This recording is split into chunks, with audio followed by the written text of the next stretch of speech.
Bueno, el video básicamente es más que nada para guiar un poquito a la gente que no tiene absolutamente nada de experiencia, específicamente para el que quiera comprarse una moto para usar para trabajar, ya que quedaron muchos trabajos así después de la pandemia.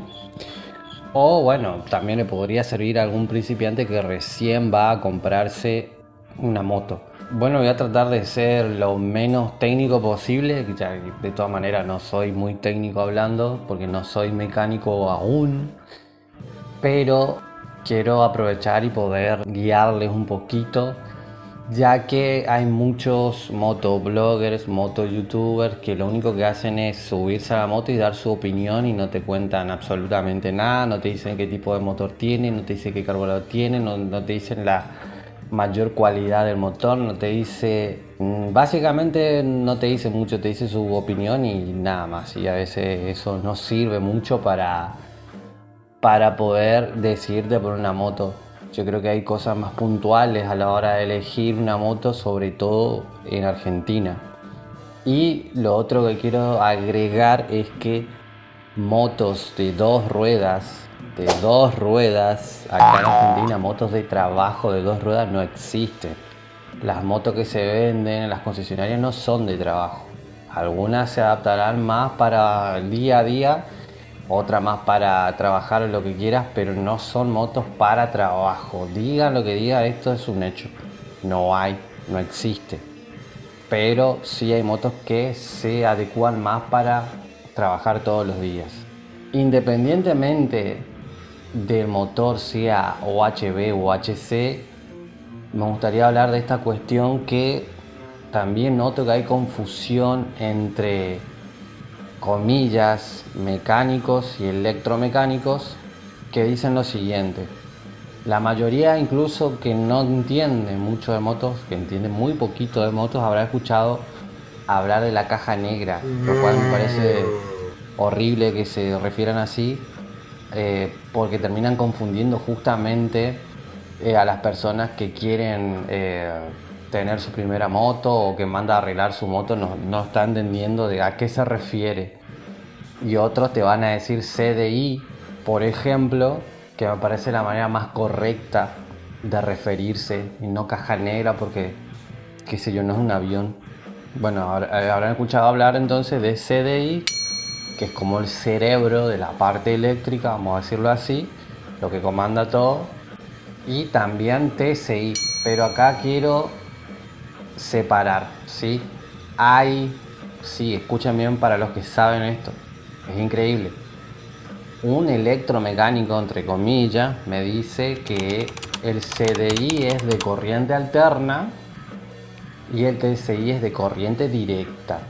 Para que se entienda, el CDI de corriente alterna, o sea, la corriente alterna está en el estator, el de corriente alterna que tiene una forma física específica para que puedas diferenciarlo, se saca la energía de ahí, vamos a decir así.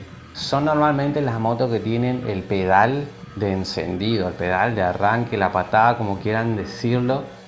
Esas motos normalmente tienen corriente alterna, ¿sí?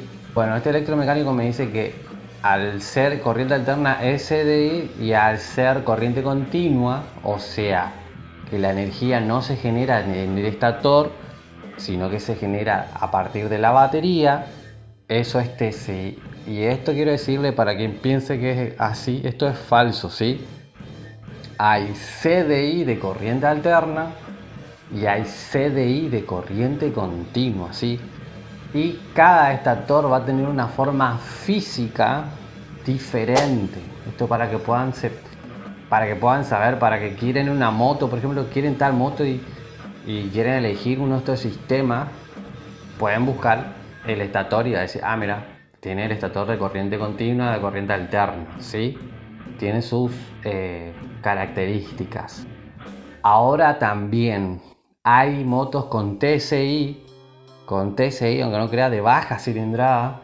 Por ejemplo, la GN 125 y la Kiwi RKS tienen TSI, ¿sí? Es completamente diferente. La T es de transistor y la C del CDI es de capacitor, que mandan una señal diferente, pero no voy a entrar en eso. Y lleva una bobina, al ser de corriente directa, lleva una bobina de alta de 12 volts, que es diferente a la bobina convencional de otras motos, ¿sí? También hay TCI de corriente alterna, pero no conozco ninguna moto. Si puedo le dejo algún ejemplo con una imagen, pero yo no conozco ninguna moto acá que tenga TCI que sea de corriente alterna, lo cual me parecería genial porque el TCI para mí funciona mejor, pero no conozco ninguno. Bien, habiendo terminado de hablar de esto, ahora, para la persona que quiera comprar su primera moto o quiera usarla de trabajo, yo recomiendo que puedan comprarse una moto con CDI, no con TCI, porque es muchísimo más fácil conseguir CDI y la bobina de alta, en el caso de que sea de corriente directa, es mucho más fácil, más simple, y en lo posible que sean CDI de corriente alterna. ¿Por qué? Porque en caso de que si te quedas sin batería, la moto no necesita precisamente de la batería para poder funcionar. Entonces ahí es donde podés darle con el pedal de arranque y la moto va a encender. Puede que el tablero no te encienda, que la luz sea muy tenue, pero te va a dejar seguir trabajando. Sí, nada más, es lo único que quería decir. Sí, obviamente que puedes usar una moto de corriente directa y mantener la batería, pero ¿qué pasa? En algún momento que pase algo y la batería no tenga absolutamente nada de carga, porque puede pasar, te vas a quedar tirado, te va a quedar en la calle, es mucho más complicado. Es básicamente lo único que quiero decir. Para quienes, sobre todo para quienes van a trabajar, yo les recomendaría que elijan una moto con CDI de corriente alterna. Nada más, ese es mi aporte.